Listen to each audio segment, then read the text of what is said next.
दिलदार music present Vishwakarma बाबा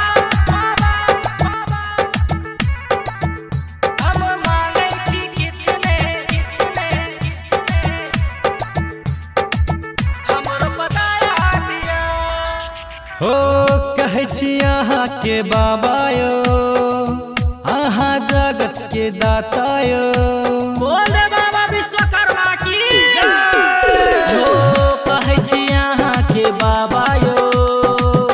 अहाँ जगत के दाता यो विश्व में नाम जपे अहाँ के अहाँ विश्वकर्मा बाबा यो सबके देलो यहाँ ज्ञान कनी हमरो दिया विश्वकर्मा बाबा विश्वकर्मा बाबा सबके देलो दया हम मांगै छी किछ ने हमरो बताया दिया ओ हम मांगै छी किछ ने हमरो बताया दिया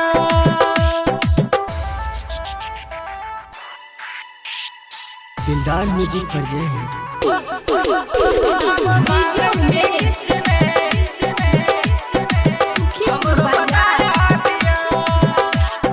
जग के रचयिता अहाँ यो बाबा अहाँ के महिमा अगम पार अहाँ के पूजने बने सब काम जो कोई ले बाबा अहाँ के नाम मन में अहाँ के बसा कयो बाबा दिन रात हम पूजा करै छी दियो ध्यान बाबा जपै छी ना सब जानै छै बाबा अहाँक महिमा पार हो सब जानै छै बाबा अहाँक महिमा पार दिलदार म्यूजिक प्रेजेंट